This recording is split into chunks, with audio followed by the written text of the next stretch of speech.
I read an article this morning. We're getting a lot of these articles now about who should replace Jason Garrett as the head coach. Since the owner's talking about it, I'll speculate on it. And I get all these names, and I get all these college guys. And I think these college guys are very, very interesting. And I really, really do.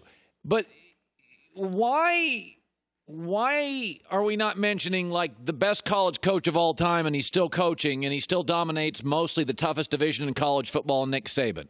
Now, I know what you're saying, Colin. Nick is older. Not everybody ages the same. HBO's had this special on The Art of Coaching, Belichick and Saban.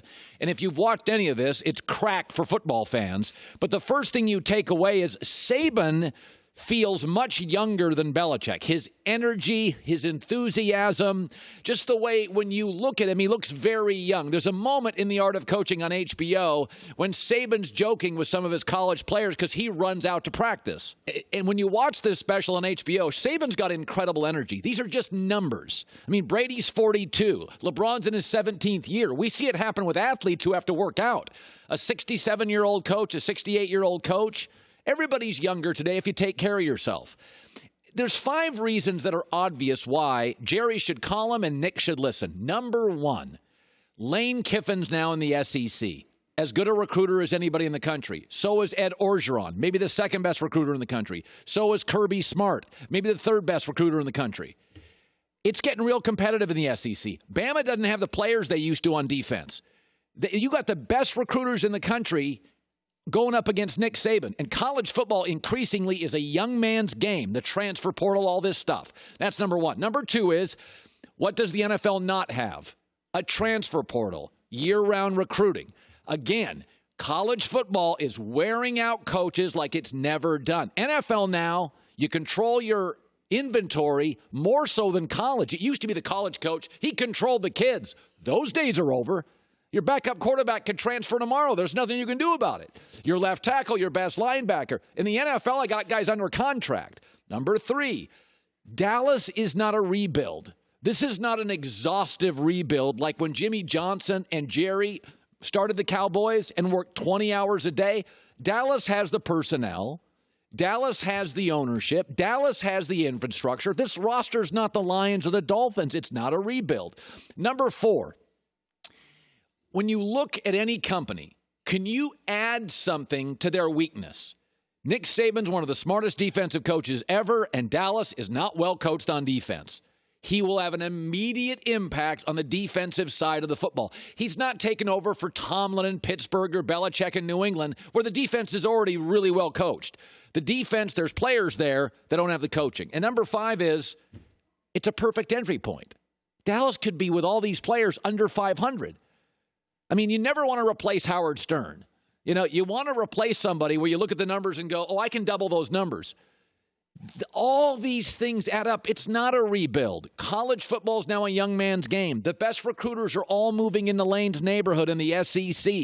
He would upgrade the defense immediately. Remember, Jerry has already gone to the college ranks, but he's not only gone to the college ranks, Jerry hired a retired college coach, Barry Switzer. He'd been out of the sport for years.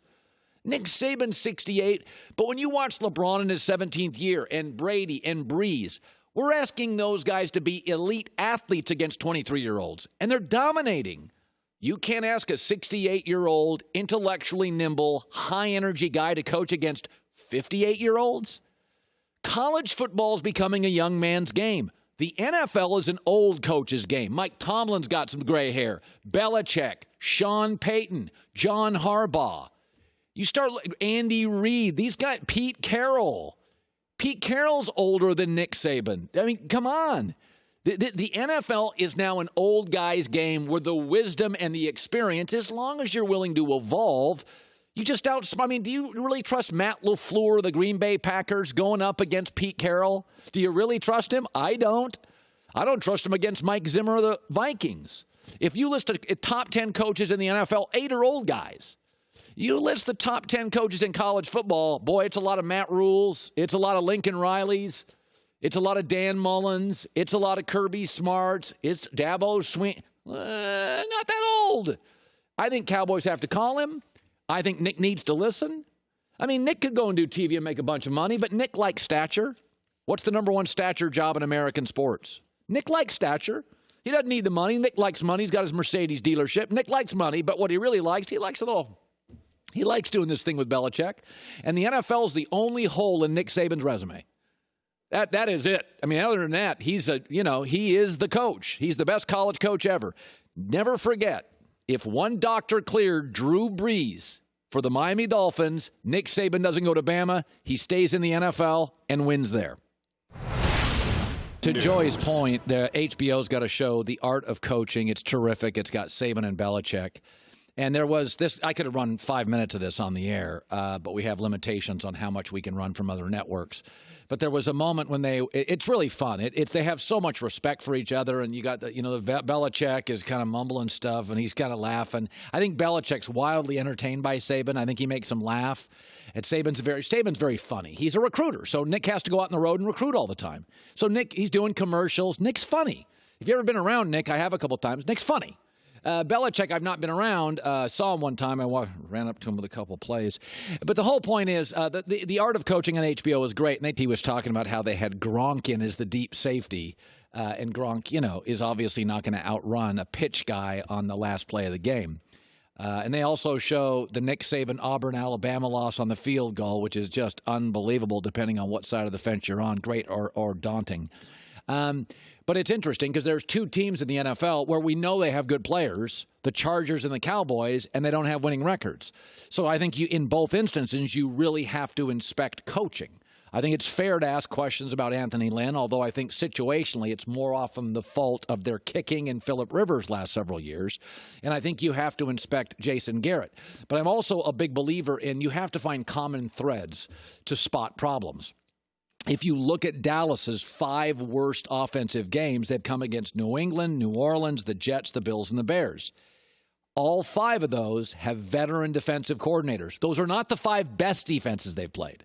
They're not. The Jets aren't. They're not the 5 most talented defenses they've played. But they are arguably the 5 best coached defenses they play. And Kellen Moore, 31 years old, only been a quarterback coach for 1 year, gets pushed into the offensive coordinator role, and I think he's a little over his skis when they face elite defensive staffs. So Belichick said it last night, good players just can't overcome bad or average coaching. And, I think this is nothing against Kellen Moore, but this league has got so many Pete Carrolls, Belichick, Mike Tomlin. These guys have been toiling in the trenches for 30 years on defense, new concepts, old concepts, close games. And I think Dallas in those 5 games against Chuck Pagano, Dennis Allen, Belichick, Greg Williams, they've been exposed. They're not good, and they're both losing close. The Chargers lose close, and Dallas loses close. Now, again, I think in the Chargers case, a lot of times it feels like some bad situational football sometimes by Phillip Rivers, where I don't. Dak's got Dallas. This is the only time in Dallas history they have a 4,000-yard quarterback, a 1,000-yard rusher, and a 1,000-yard receiver, and they're 6-7. So I think it's really fair in Dallas and the Chargers. You have to start with what are we doing to lose close situational games with all our talent. And I think in Dallas it could be just as much Kellen Moore as Jason Garrett. I know nobody wants to hear that, but I keep going back to Dallas every time they face an elite defensive coordinator. They get duped. They just can't move the ball situationally. Hi, everybody. Thanks for watching. Subscribe here to get the latest from the show. Also, be sure to check out more of the best clips from The Herd or go watch a few segments from other shows on FS1.